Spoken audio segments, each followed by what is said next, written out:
నమస్కారం, welcome to reflection news. Content నచ్చితే like, share, subscribe చేయండి. ఇంకా బాగా నచ్చితే పే చేసుకుని మాత్రం అస్సలు మర్చిపోవద్దు. మీరు పంపే రూపాయి అయినా కూడా నాకు అది చాలా చాలా చాలా ఇంపార్టెంట్ అండ్ చాలా పెద్దది. తిరుమల లడ్డూ వ్యవహారం దేశవ్యాప్తంగా తీవ్ర చర్చనీయాంశంగా మారిన విషయం తెలిసిందే.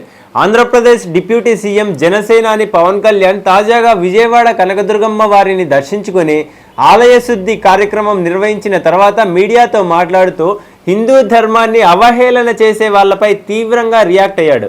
ముఖ్యంగా సినిమా ఇండస్ట్రీ వ్యక్తులపై మరింత ఫైర్ అయ్యాడు.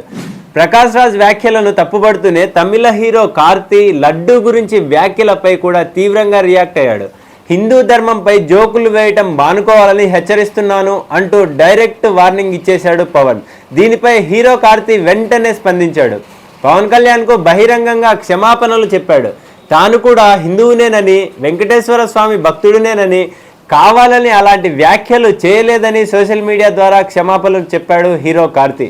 అసలేం జరిగిందంటే, సత్యం సుందరం అనే సినిమా ప్రీ రిలీజ్ ఈవెంట్కు గెస్ట్గా వెళ్ళిన కార్తీ యాంకర్ అడిగిన ప్రశ్నకు కాస్త వెరైటీగా రియాక్ట్ అయ్యాడు. లడ్డు కావాలా నాయనా అంటూ యాంకర్ అడిగిన ప్రశ్నకు లడ్డు గురించి వద్దు, అది సెన్సిటివ్ టాపిక్ అంటూ రిప్లై ఇచ్చాడు.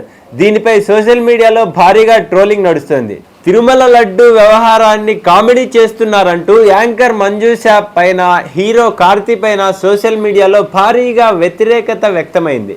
కార్తీ వ్యాఖ్యలపై పవన్ కళ్యాణ్ విజయవాడ మీడియా సమావేశంలో స్పందిస్తూ, నిన్న జరిగిన సినిమా ఫంక్షన్లో కూడా సనాతన ధర్మంపై గౌరవం లేకుండా జోకులు వేస్తున్నారు, ఇది మంచిది కాదు, జాగ్రత్త అంటూ వార్నింగ్ ఇచ్చాడు.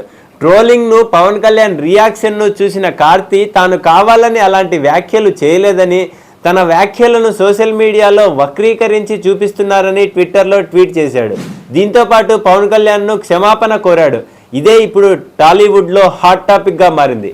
జై హింద్, జై భారత్.